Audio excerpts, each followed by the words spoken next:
You've finished the work, not mostly finished, not almost done. The thing is, by any reasonable measure, complete. And yet you're back in it, moving the same paragraph, reading the same slide for the 14th time, send it to one more person just to see. This isn't about the work anymore. You probably know that, but knowing it hasn't stopped it. Today, I want to explain what's actually happening in that loop. Because once you understand the mechanism, it becomes a lot harder to mistake it for professionalism. Hello, I'm Mei Yi, and this is Mindset for Driven Professionals, Volume 5 in the Professionalism Arc. This one is about revision loop, what's actually happening when work is finished, but you can't leave it alone. By the end of this video, you will have 3 things. First, a clear picture of why the loop persists and why it consistently looks like diligence rather than what it actually is.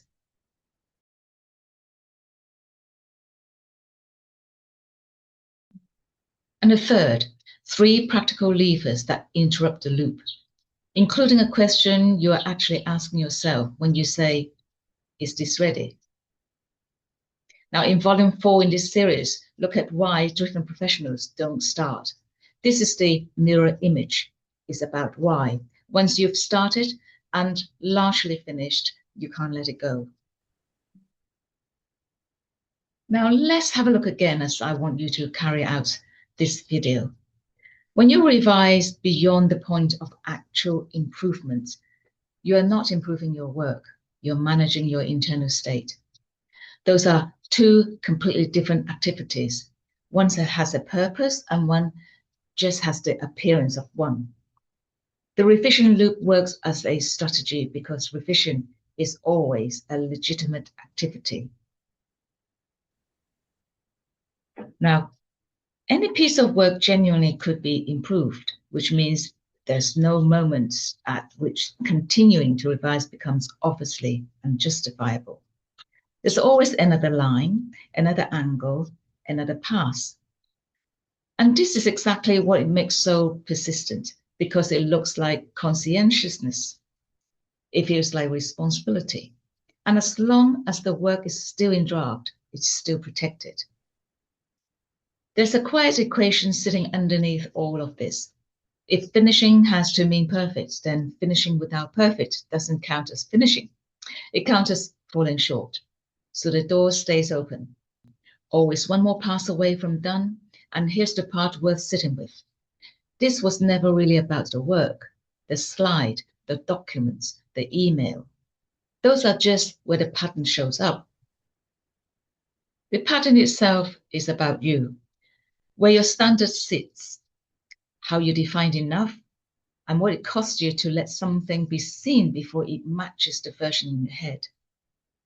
Recognizing this, that the loop is about the standard, not the slide, is the first move, not because it fixes anything on its own, but because you can't adjust the standard you are not aware you are holding. Once you release it, submit it, publish it, send it, it becomes invaluable. It moves out of your jurisdiction. People can use it as evidence about you, and you can't revise it in response to the response. For high achievers, that transition carries a specific kind of weight. Not just professional, something closer to existential. Because if your sense of your own capacity is tied to how your output is received, then releasing the work is not a logistic act, it's a risk of identity.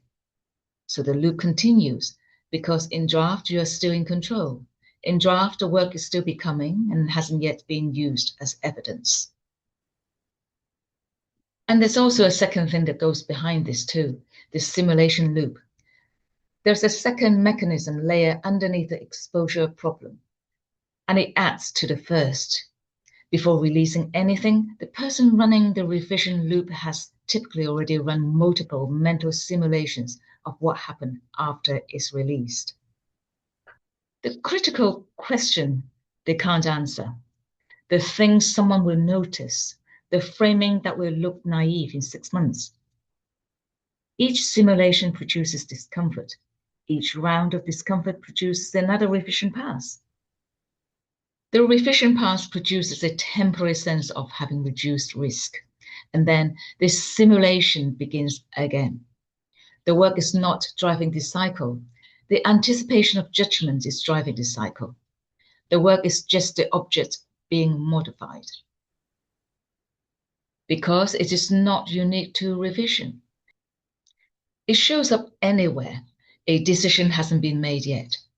I have covered that mechanism on its own terms in an earlier video, linked at the end of this one if you want to have a look at it more closely. So what does this costing you? So the revision loop is routinely undercosted because effort is visible and the downstream effects are not. But consider decisions being made with outdated analysis while the updated version is still being refined. Opportunities with windows that closes while readiness is negotiated. Deliverables withheld long enough to create their own relationship friction. And perhaps most insidiously, a slow erosion of your own confidence. Because every additional revision pass carries an implicit message. The previous version wasn't good enough. Your system received that message even when your conscious mind has a different story. Picture a pilot with perfectly good runway in front of them. Conditions are fine, the aircraft is ready, and they chose to circle one more time, just to check the wind again, just to check the angle again. Each circuit feels like care, it feels responsible, but fuel is finite, and the runway hasn't moved.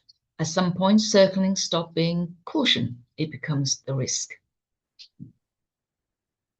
That's the shape of the cost we are talking about. It doesn't show up as a mistake, it shows up as time and options and energy spent on circling something that was already cleared to land. And here's the strategic reality. In working environments where consistent performance for results are needed, the person who carries out competent work consistently outperforms the person who carries out exceptional work intermittently. Speed of redoing, not the perfection of individual output, is the dominant driver of professional learning and visible competence. The revision loop optimizes for the safety of each individual release, and in doing so, it systematically underperforms on the metric that actually adds up over time. Completing and releasing are not the same act. This is the distinction I want you to take seriously. Completing work requires craft, effort, attention. Releasing it requires something different, tolerating exposure. And for most of the revision loop, the work has been functionally complete for some time. What is continuing is not completion, is a sustained negotiation with the act of releasing, an act that has a very specific cost attached to it. And when you ask yourself, what would make this ready? At this stage, the honest answer is that it's not a question about the work. Because readiness at this point is not a property of the work, it's a property of your relationship with being evaluated. So what actually interrupts the loop? 3 things occur, both in research and in practice. The first is simplest, and probably the one you've already experienced without giving it a name. When someone else sets the deadline, a client, a submission window, a meeting that's already in the diary, the work goes. Not because it's better than the version you'd have sent next week, because it had to. The decision was made for you, and that's the point. When you don't have to choose to release it, the weight of that choice simply isn't there. If you don't have the structure handed to you, build it deliberately. Tell someone else when it's going, give someone else the send button, not because you can't be trusted, but because you already know what happens when decision stays entirely with you. The second is about deciding the rules before you are inside the loop, not during it. Because once you're in it, the loop sets the rule. So before you start, 2 revision passes, 1 outside read, a fixed window. When that process is done, the work goes. It's not because you couldn't be better, but because the process is complete and the process is always going to end. You've given it structure, and structure has a finish line. Without that, the loop just runs. The third is where most people push back, so stay with me. There are 2 questions you can ask about your work, and they sound similar, but they're not. The first is this good as it can be? The question has no answer. There's always a slightly better version, a tighter line, a cleaner framing, 1 more pass. Asking it doesn't move you forward. It just keeps you at your desk. The second question is this good enough for what it needs to do? The question has an answer. And in most cases, the answer has been yes for a while. It was yes before the last round of changes, possibly the one before that too. This isn't about lowering the bar. It's about asking the right question in the first place. High achievers resist this because it feels like settling. It isn't.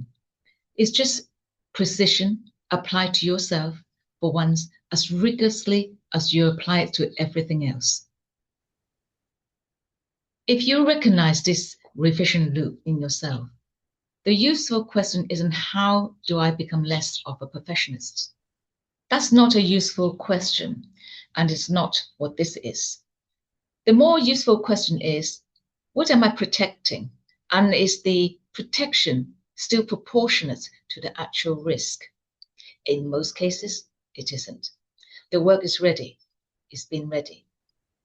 That tolerance is trainable, not through willpower, through repetition, through structure, and through understanding precisely what the loop is actually for, which is what you now have. Please like and subscribe for more of this type of content to come. And this is Mindset for Driven Professionals. Volume 6 is next in the Professionalism Arc. I see you in my next video. Thank you for watching.